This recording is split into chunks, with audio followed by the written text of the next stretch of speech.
মাধ্যমিক পরীক্ষার্থীদের শুভেচ্ছা জানালেন ডিএসপি।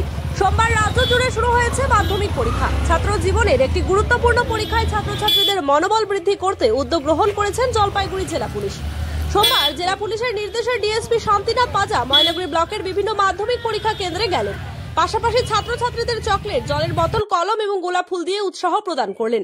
তিনি জানান, জীবনের গুরুত্বপূর্ণ একটি পরীক্ষা হলো মাধ্যমিক, তাই ছাত্রছাত্রীদের যাতে কোনো রকম ভয়ভীতি না থাকে এবং তাদের উৎসাহ প্রদান করতেই এই উদ্যোগ। ময়নাগুড়ি ব্লক জুড়ে নির্বিঘ্নেই প্রথম দিনের মাধ্যমিক পরীক্ষা শুরু হলো। মাধ্যমিক পরীক্ষার্থীতে আপনারা যারা প্রতিবন্ধী রয়েছে তাদেরকে পরীক্ষা কেন্দ্রে পৌঁছে দিচ্ছেন, এই উদ্যোগ কি কারণে এই উদ্যোগ স্যার যদি একটু বলেন?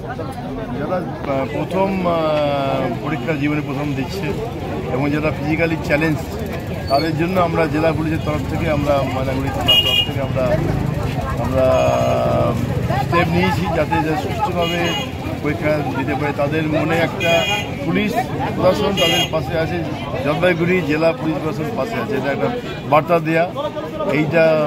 এবং আমরা প্রতিটা ক্যান্ডিডেট যারা আছে, আমরা জীবনে প্রথম পরীক্ষা দিচ্ছি জলপাইগুড়ি জেলা পুলিশের আমাদের এসপি সাহেবের উদ্যোগে এবং ময়নাগুড়ি থানার আমরা যৌথভাবে আমরা প্রত্যেককে আমরা গোলাপ ফুল এবং পেন দেওয়ার চেষ্টা করছি, জলের বোতল।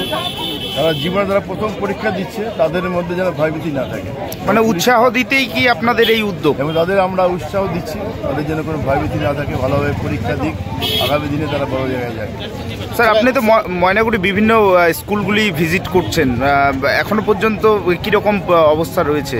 অবস্থা ভালো আছে এবং ট্রাফিক আমাদের নর্মাল আছে এবং আমরা যে সমস্ত সতর্কীকরণ আছে এবং সেটা আমরা প্রত্যেককে বলে দেওয়া হচ্ছে। স্কুল তরফ থেকে যাদের যেমন বিভিন্ন মোবাইল এগুলো নিয়ে যাবে না, ফিক্সিং সেগুলো চলছে আমাদের তরফে, যাতে প্রতিটা ক্যান্ডিডেট সুস্থভাবে বাড়ি থেকে আসতে পারে পরীক্ষা কেন্দ্রে। এবং গার্জেনদের আমরা অনুরোধ করছি তারা যেন 144 ধারা আছে এবং সেটা যেন তারা মেনে চলে।